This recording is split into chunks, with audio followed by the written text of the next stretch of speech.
Assalamualaikum warahmatullahi wabarakatuh.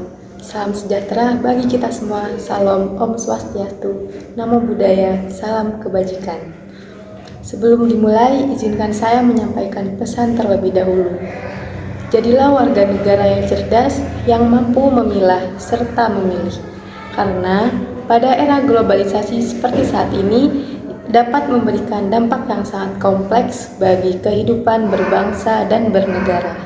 Perkenalkan, saya Dwi Novita Ramadhani, kelas 2D Prodi PJKR Angkatan 2024. Di sini saya akan membahas tentang materi globalisasi dan dampaknya terhadap kehidupan berbangsa dan bernegara. Sebelum membahas tentang dampak-dampaknya, ada baiknya kita bahas terlebih dahulu tentang globalisasi itu sendiri. Apa itu globalisasi? Globalisasi adalah proses di mana dunia menjadi semakin terhubung melalui perkembangan teknologi, perdagangan, komunikasi, bahkan juga bisa melalui budaya lokal. Globalisasi memungkinkan terjadinya proses pertukaran ide, budaya, informasi maupun teknologi. Contoh globalisasi pada aspek teknologi saat ini yaitu dengan kehadirannya internet, handphone, televisi, hingga pesawat terbang. Dengan kemajuan teknologi tersebut, masyarakat dapat mengetahui berbagai informasi yang terjadi di suatu negara, bahkan negara yang sulit kita jangkau sekalipun. Lalu, apa dampaknya terhadap bangsa dan negara? Terdapat dua dampak bagi bangsa dan negara, yaitu dampak positif dan dampak negatif. Yang pertama yaitu dampak positif. Globalisasi memberikan berbagai dampak positif bagi kehidupan berbangsa dan bernegara, terutama dalam bidang ekonomi, politik, dan sosial budaya. Yang pertama dalam bidang ekonomi.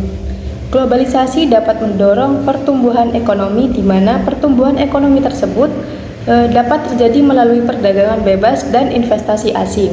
Artinya, perdagangan bebas dan investasi asing membuka peluang pasar yang lebih luas, menciptakan lapangan kerja, serta meningkatkan pendapatan nasional. Lalu yang kedua, dalam bidang politik, globalisasi dapat mendorong desentralisasi kekuasaan, karena globalisasi memungkinkan masyarakat mendapatkan akses informasi yang lebih luas, sehingga mereka dapat lebih terlibat dalam proses pengambilan keputusan di tingkat lokal.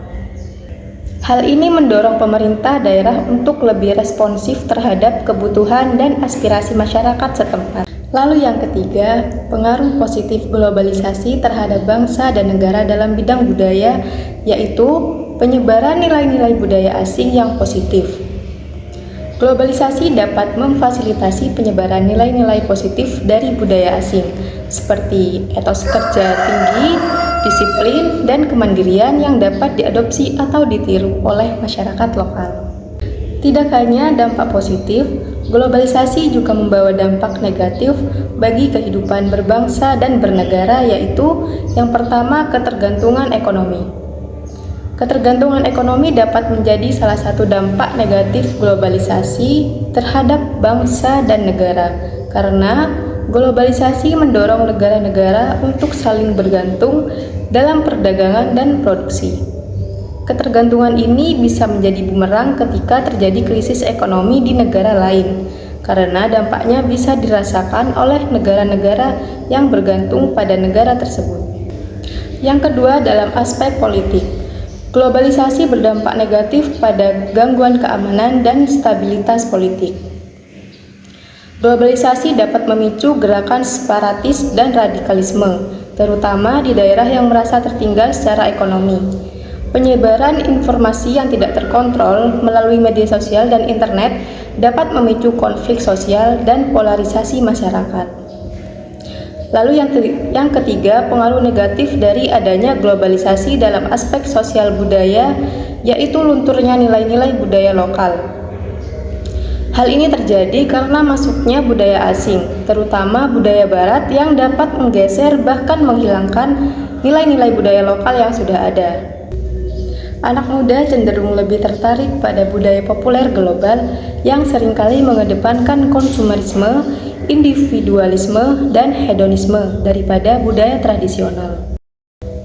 Jadi, bagaimana strategi yang dapat dilakukan untuk mengoptimalkan dampak positif dan meminimalkan dampak negatifnya? Untuk menghadapi tantangan dan memanfaatkan peluang dari globalisasi, diperlukan sikap selektif dan adaptif. Yang pertama, penguatan identitas nasional. Contoh yang dapat dilakukan dalam strategi penguatan identitas nasional yaitu memperkuat pendidikan karakter dengan menanamkan nilai-nilai Pancasila dan semangat nasionalisme sejak dini untuk membentuk generasi yang cinta tanah air dan berdaya saing. Lalu yang kedua, peningkatan kualitas sumber daya manusia. Peningkatan SDM ini dapat dilakukan dengan meningkatkan pendidikan dan pelatihan dengan cara memberikan pelatihan keterampilan yang relevan dengan kebutuhan pasar kerja global. Lalu yang ketiga, peningkatan kerjasama internasional. Contohnya melakukan kerjasama ekonomi dengan tujuan membangun kemitraan ekonomi dengan negara lain untuk meningkatkan akses pasar dan transfer teknologi.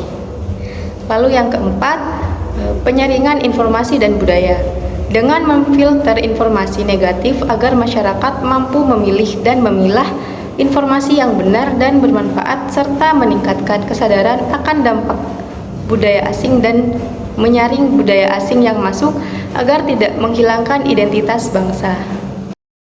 Nah, dari pembahasan tadi dapat ditarik kesimpulan bahwa pengaruh globalisasi memang tidak dapat kita hindari bagaimanapun caranya. Pengaruh dari globalisasi memang sudah melekat dalam kehidupan sehari-hari kita. Dampak positif dari globalisasi dapat kita manfaatkan sebaik mungkin. Sebaliknya, dampak negatif dari globalisasi dapat menjadi suatu ancaman atau bahkan menjadi tantangan bagi keberadaan identitas nasional yang dimiliki oleh bangsa Indonesia.